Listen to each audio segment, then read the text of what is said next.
सभी सम्मानित साथियों को क्रांतिकारी जय भीम, आदाब, नमस्कार। साथियों, मैं आपका भाई, आपका साथी प्रशांत महासागर, सदस्य जिला पंचायत एवं जिला अध्यक्ष भीम आर्मी बिजनौर। अपनी बात को शुरू करने से पहले मैं सबसे पहले नमन करता हूँ इस देश में जन्मे सभी संतों, गुरु, महापुरुषों को, जिनके त्याग, बलिदान, समर्पण के बाद हम लोगों को आगे बढ़ने का अवसर मिला। साथ ही साथ आज यहाँ मंच पर मौजूद भीम आर्मी आजाद समाज पार्टी के समस्त पदाधिकारीगण, आप सभी सम्मानित साथियों को यहाँ पर पहुँचने पर बहुत बहुत स्वागत, हार्दिक अभिनंदन। साथ ही साथ इतनी बड़ी संख्या में और इतने कम समय में यहाँ पर पहुँचने वाली मेरी माता बहनों का, नौजवान साथियों का और हमारे पिता समान बुजुर्गों का, सभी का बहुत बहुत धन्यवाद, आभार व्यक्त करता हूँ। सम्मानित साथियों, आप परिवर्तन नहीं कर सकती हैं। अपने आप से सवाल करो कि जितनी सरकारें आज तक बनाई, उन सरकारों ने आपके लिए क्या किया। आपने जो भी किया साथियों, अपनी मेहनत से किया। इसलिए मेरा आप लोगों से निवेदन है कि भविष्य में इस बात को विशेष ध्यान रखें कि साथियों ऐसे लोगों को चुने जो आपके जीवन में परिवर्तन कर सकते हैं, जो आपके लिए परिवर्तन की लड़ाई को लड़ रहे हैं। और इस लड़ाई को बहुत ही मजबूती से लड़ने के लिए बड़े भाई चंद्रशेखर आजाद जी मैदान में आ चुके हैं। आप सभी साथियों से निवेदन है कि बड़े भाई चंद्रशेखर आजाद जी को आने वाले लोकसभा चुनाव में ज्यादा से ज्यादा वोट और सपोर्ट देकर इस बार नगीने लोकसभा से संसद में भेजने का काम करें, ताकि भाई चंद्रशेखर आजाद जी आपकी सड़क की लड़ाई को, रोटी, कपड़ा, मकान, शिक्षा, चिकित्सा, रोजगार की लड़ाई को अब सड़क के साथ संसद में भी लड़ने का काम कर सके। इसी के साथ मैं अपनी बात यही खत्म करता हूँ। जय भीम, जय भारत, जय श्री राम। हम साथियों इस कार्यक्रम को आगे बढ़ाते हुए मैं बुलाना चाहूंगा आजाद समाज पार्टी के जिला कोषाध्यक्ष बड़े भाई फहीम जी को। वो आए और बहुत कम शब्दों में बात करते हैं। जय भीम सभी साथियों, और मैं शुक्रगुजार अपनी माता बहनों का, बुजुर्गों का और एक मासूम बच्चों का कि इन्होंने अपना कीमती वक्त निकालकर आज एक ऐसी पार्टी को, एक ऐसे नेता को, एक ऐसे शेर को, जिसने हमेशा हम लोगों के दर्द को, हम लोगों के पीड़ा को हमेशा रोड तक उठाया है और रोड तक उठाने के बाद उसके लिए हक की लड़ाई लड़ी है। आज मैं मुस्लिम समाज के नाते होने के नाते आपको एक सच्चाई बताना चाहता हूँ कि आज तक हमने, मेरे बहुत सारे मुस्लिम भाई भी इधर मौजूद होंगे, आज तक हमने बहुत MP दिए हैं, बहुत MLA दिए हैं, हर वर्ग का MP MLA दिया है, हर पार्टी का MP MLA दिया है, लेकिन जब हमारे ऊपर कोई पीड़ा आती है तो वो सिर्फ हमें खुद सहन करनी पड़ती है। आज तक हमारी आवाज़ किसी विधानसभा में, किसी सांसद में आज तक किसी ने नहीं उठाई, लेकिन आज हमारे बीच में हमारे बड़े भाई चंद्रशेखर आजाद, जो बगैर पद के, बगैर MP के, बगैर MLA के होते हुए हमारे वर्ग की, हमारे समाज की हर वर्ग पहुँचाया, सांसद पहुँचाया, उनके जलकन पड़ी के लिए तो धू नहीं लगी कि जब मुसलमान के साथ या किसी ऐसी वर्ग के साथ या किसी बंदे वर्ग के साथ कोई पीड़ा होती है तो इनके गणपति में धूप भी नहीं रहती। इन्हें ये बात एहसास भी नहीं होता कि जिस आदमी ने, जिस वोटर के माध्यम से हम पद पे बैठे हैं, संसद में बैठे हैं, विधानसभा में बैठे हैं, कि उनके बारे में हमें उनकी पीड़ा को समझनी चाहिए, उनके सुख दुख को समझना चाहिए, उनके काम आना चाहिए, लेकिन बिल्कुल भी इसी की सुनवाई नहीं होती।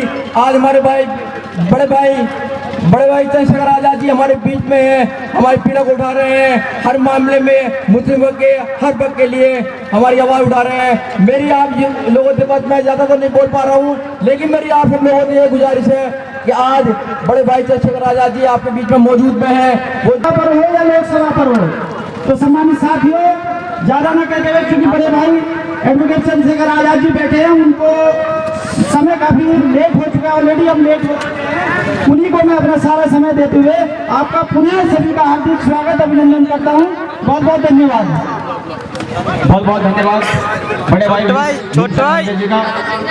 अब साथियों, जिन साथियों ने इस प्रोग्राम को सजाया है, यहाँ पर भूखे प्यासे रहकर मेहनत करके आप लोगों को और हम लोगों को यहाँ मिलाने का काम किया है, अब उन सभी साथियों से निवेदन करूंगा वो आए और भाई चंद्रशेखर जी के लिए जो भी उनके स्वागत की व्यवस्था है वो करें। आप सभी साथी सादर आमंत्रित, सभी साथी जल्द आए, साथी समय बड़ा कम है।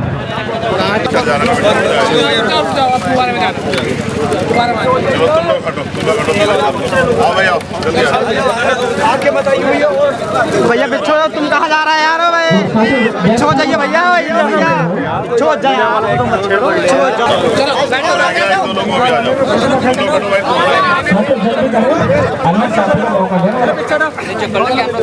अन्य साथी हमारे जो ग्राउंड में बैठे हैं वो इंतजार कर रहे हैं बड़े भाई को सुनने का, तो उससे ज़्यादा समय ना लगाएं, जल्द से जल्द अपना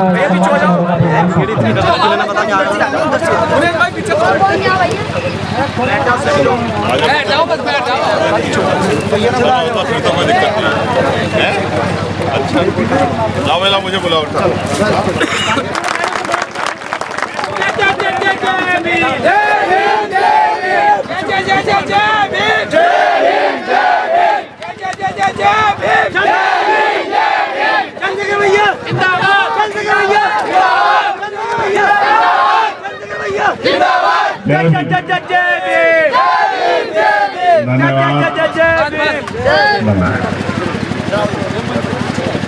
सबसे पहले तो समय समय पे भारत की धरती पे जन्मे सभी संतों गुरुओं महापुरुषों को नमन करता हूं।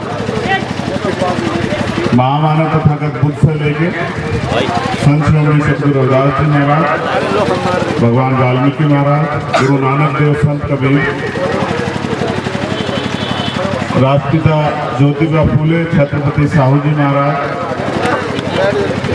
ईवी पेरिया रामानायकर स्वामी, पेरियालाल यादव, डॉक्टर बाबा साहब अम्बेडकर, बाबू जगदेव प्रसाद कुशवाहा, जननायक कपूरी ठाकुर, मामना रामसु वर्मा,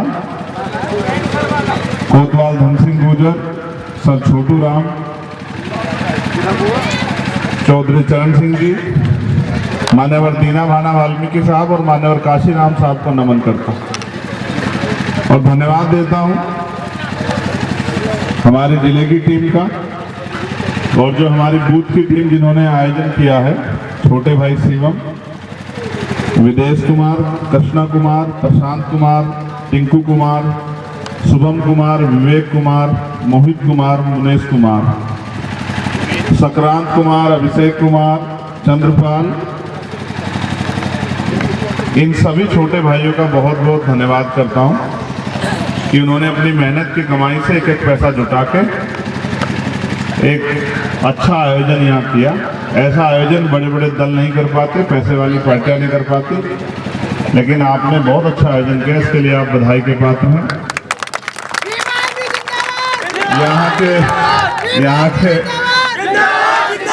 यहाँ के विधानसभा अध्यक्ष अशोक कुमार जी, रजत कुमार जी, भीमसेन जी, धर्मराज जी, प्रशांत महासागर जी, ललित कुमार जी, विजेंद्र सिंह जी, वीरेंद्र, पंकज सिंह, फहीम भाई, बलराम सिंह जी, मास्टर विजेंद्र सिंह जी, हरपाल सिंह जी, सत्यपाल चौधरी जी, सतपाल सिंह जी, राघव प्रताप जी, कावेंद्र सिंह जी, प्रदीप कुमार जी, छोटे लाल जी, नंद किशोर जी, जसवंत कुमार जी, सुभाष चंद्र जी, भूरे भाई, चंद्रभान सिंह जी और मीडिया के सभी साथियों का, पुलिस के सभी साथियों का धन्यवाद। हुआ ये है कि हमारे साथियों ने, जो आयोजक कमेटी के लोग हैं, इस माइक का मुंह इधर कर दिया है। उससे क्या हो रहा है, जो मैं यहाँ बोलूँगा वो आपको देर से सुनाई देगा, लेकिन फिर भी अब तो जिस तरह का भी व्यवस्था उन्होंने कर दी अपनी तरफ से बहुत बेहतर, उसी व्यवस्था में हमें इस कार्यक्रम को आगे बढ़ाना। तो मैं धन्यवाद दूंगा अपनी बाईं तरफ खड़े हुए साथियों का, उनसे आग्रह भी करूंगा कि बैठ जाएं। जो मेरे इधर साथी उनसे भी कहूंगा चाहे वो इधर अंदर आ जाएं या वहां बैठ जाएं।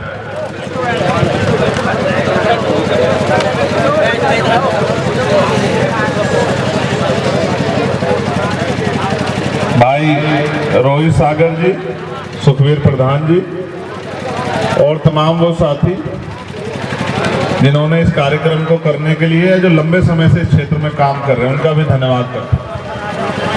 अब मुझे थोड़ी सी बात आपसे करनी है, क्योंकि अभी अभी हम लोग राजस्थान इलेक्शन से फ्री होकर आए और पार्टी ने आदेश किया कि अब हमें ज़्यादा से ज़्यादा समय अपने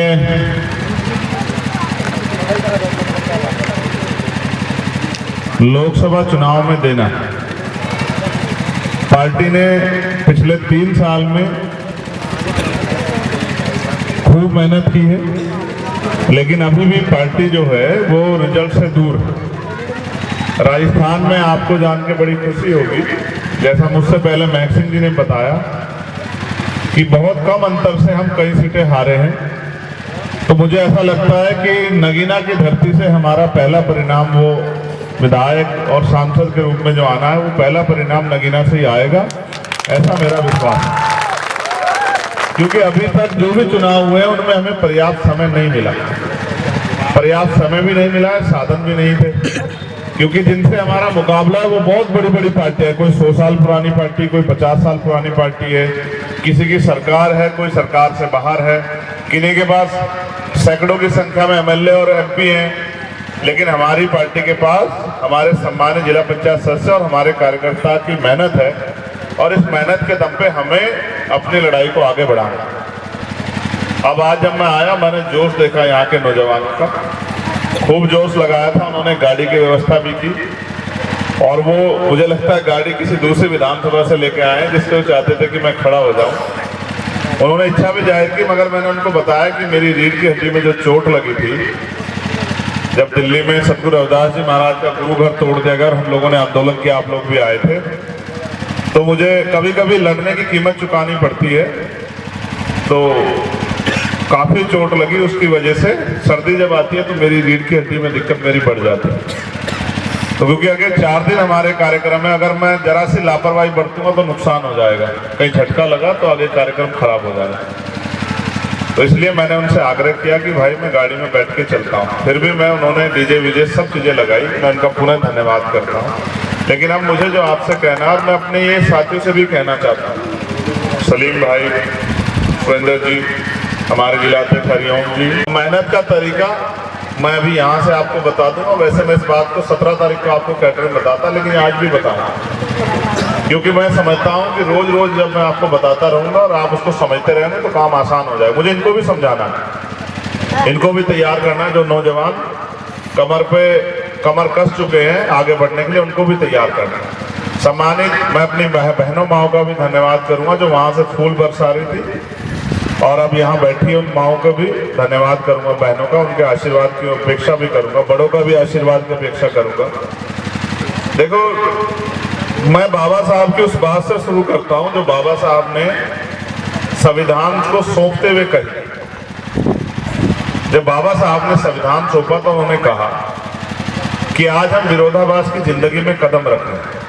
शिवम, यहाँ कान यहाँ लगा, तभी समझ आए कि आज हम विरोधाभास की जिंदगी में कदम रख रहे हैं। विरोधाभास कैसे? कि राजनीति में 1 वोट 1 वैल्यू, राजनीति में तो समानता आ जाएगी, लेकिन जो सामाजिक असमानता और आर्थिक असमानता इस देश में है, जब तक वो खत्म नहीं होगी तब तक हमारी राजनीतिक शक्ति का भी या राजनीतिक समानता का भी कोई फायदा जनता को, आम आदमी को नहीं हो पाएगा। अब इस बात को और धैर्य से समझाता हूं। भाई, राजनीति में एक व्यक्ति, चाहे वो राष्ट्रपति हो या किसान या नौजवान या महिला हो, बुजुर्ग हो, किसी जाति धर्म का हो, उसकी वैल्यू उतनी है जितनी मैंने कहा, चाहे राष्ट्रपति हो चाहे आम आदमी। तो यहाँ तो बराबरी है, लेकिन देश में सामाजिक बराबरी नहीं है। कैसे? कि देश में जाति है, जाति में गैर बराबरी, ऊंच नीच है। आप इससे छोटे, वो उससे छोटा, वो उससे बड़ा, वो उससे बड़ा, और ऊंच नीच के दायरे में हम लोग बंधे हुए हैं। तो आपस में भाईचारा नहीं। आदमी शादी भी जाति में करता है, और तमाम तरह की जो जरूरतें हैं। आप ये महसूस करना, जब आपके यहाँ दुख सुख होता है तो ज्यादा लोग आपके यहाँ आपकी जाति के आते हैं। ये जातिगत असमानता, अभी तक देश में भाईचारा पैदा नहीं हो पाया। आजादी के इतने साल बाद भी एक दूसरे से छुआछूत करते हैं, भेदभाव करते हैं। इसका बाबा साहब को डर था, इसलिए उन्होंने कहा कि देश में सामाजिक असमानता है। कर्म के आधार पर व्यक्ति को सम्मान नहीं मिलता, जाति के आधार पर सम्मान मिलता। फिर दूसरा, आर्थिक असमानता कैसे? मैं आज भी जाता हूँ गलियों में, पूरे देश में घूमता हूँ, मुझे आज भी कच्चे मकान मिलते हैं। कच्चे मकान किसी धन्ना सेठ के नहीं होते, गरीब के। देश में लोकतंत्र आए हुए 70 साल के लगभग हो गए। लोकतंत्र क्यों आया इस बात को भी समझना। जो आजादी से पहले अवसर हमें नहीं थे, संविधान से पहले, तो डॉक्टर बाबा साहब अम्बेडकर को लगता था कि जब वोट का अधिकार हर व्यक्ति पे चला जाएगा और इस वोट के जरिए जब शोषित वंचित वर्ग जिसको हाशिए पर रखा गया, अधिकार विहीन रखा गया, ये भाईचारा बना के अपनी वोट का प्रयोग करेगा तो ये ताकतवर हो जाएगा। जब इनका राज आ जाएगा तो जो अधिकार इनको नहीं दिए गए ये राजनीतिक शक्ति के जरिए उन अधिकारों को ले लेंगे। लेकिन अभी भी हमारे लोग उसमें कामयाब नहीं हो पाए, क्योंकि जब बाबा साहब वोट का अधिकार दिला रहे थे तो दुश्मन भी इसके खिलाफ तैयारी कर रहा था। तैयारी कैसी कि जब वोट का अधिकार हमें मिला तो दुश्मन ने ये ताकत बनाई कि भाई इनके पास वोट है, हमारे पास नोट है, हम इनकी वोट को नोट से खरीद लेंगे। आप इतने अच्छे स्टूडेंट नहीं हो कि मास्टर पढ़ाए और आप फोन चलाते रहो और आप सोचोगे आप सीख भी लोगे। इतने अच्छे स्टूडेंट नहीं हो भी आप लोग। ये ध्यान को एक जगह रखोगे तभी सीख पाओगे, वरना नारे लगा के फिर 5 साल बाद इंतजार करोगे, कुछ हिस्से में तो आया नहीं। 4 महीने बाद हाथ पे हाथ धर के बैठ के सोचोगे कुछ बना तो है नहीं, क्योंकि बनेगा कैसे जब तक आप जिम्मेदार नहीं बनोगे। तो जब बाबा साहब ने वोट का अधिकार दिलाया तो दुश्मन ने उसके खिलाफ तैयारी की कि भाई वोट इनके पास है, नोट हमारे पास है, हम इनकी वोट को नोट से खरीद लें। और बहुत लंबे समय तक ये चलता रहा। फिर एक महापुरुष हमारे बीच में आए, अपनी नौकरी छोड़ के, अपना परिवार छोड़ के, जिन्होंने लोगों को तैयार किया, समझाया कि वोट का अधिकार हमें बिकने के लिए नहीं मिला है, वोट का अधिकार हमें गुलामी से मुक्ति के लिए मिला है। इस वोट के जरिए हम ताकत बना के अपनी सारी समस्याओं को हल कर सकते हैं, क्योंकि बाबा साहब अम्बेडकर इस बात कह गए कि पॉलिटिक्स द मास्टर की, राजनीतिक सत्ता वो चाबी है, आप सारी परेशानियों को हल कर सकते हैं। और मैं आपको बता दूंगा परेशानी क्या है और हल क्या है। और उन्होंने ये भी समझाया, जब लोग नहीं समझे इस बात को तो उन्होंने और गंभीरता से कहा कि वोट की रक्षा ऐसे करनी जैसे बहन बेटी की रक्षा करते हैं। अगर किसी बहन बेटी का अपमान हो रहा हो और वो उसका भाई वहां खड़ा हो, उसका पिता वहां खड़ा हो, तो संघर्ष करेगा नहीं करेगा, उसकी रक्षा करेगा नहीं करेगा। तो मान्यवर काशीराम साहब ने, जो महापुरुष मान्यवर काशीराम साहब के रूप में, उन्होंने समझाया कि वोट की रक्षा ऐसे करनी है। और लंबे जब तक वो चीज ऐसा चलता भी रहा, उनके जाने के बाद क्या हुआ मैं उसको कुछ नहीं कहना चाहता, लेकिन मैं आपसे बात इसलिए कह रहा हूं कि हम अपने वोट का सही प्रयोग नहीं कर पाए। और जब हम वोट का सही प्रयोग नहीं कर पाए तो इस देश में आज भी हमारी हालत ऐसी है कि मैं देश भर में जाता हूं तो देखता हूं कच्चे मकान है, पीने के लिए साफ पानी नहीं है, घर में सुख सुविधाएं नहीं है, जेब में पैसे नहीं है, इलाज अगर बीमार हो जाए कोई तो उधार लेना पड़ेगा, बच्चे की शादी करनी हो, बच्चे को पढ़ाना हो तो उधार लेना पड़ेगा, और उधार को चुकाते पूरी जिंदगी बीत जाती है। और मैं तो और धरातल की सच्चाई आपको बताता हूं, गरीब व्यक्ति पूरी सर्दी एक जोड़े में निकाल देता है, एक जैकेट में। अमीर हर दिन अलग अलग जैकेटें बदलता है। अच्छी बात है अमीर बदले, लेकिन गरीबों को भी तो कुछ अवसर मिलने चाहिए, गरीबों को भी तो अधिकार मिलने चाहिए, उनके जीवन में भी तो सुख सुविधाएं आनी चाहिए। वो आएंगी कैसे? आएंगी तब जब राजनीतिक ताकत गरीबों के हाथ में आएगी। नहीं आएगी राजनीतिक ताकत तो अमीर तो बहुत दिन से राज कर ही रहे हैं। आप बताओ, आप किसी अमीर ने आपके घर की हालत देख के कहा कि भाई आपके घर में कमी लो, पैसे ले लो, अपना घर ठीक कर लो, कहा कि आज तक बताओ? आप जितने लोग बैठे आप बताओ, कोई आपका भूखा पेट देखने आया क्या? कोई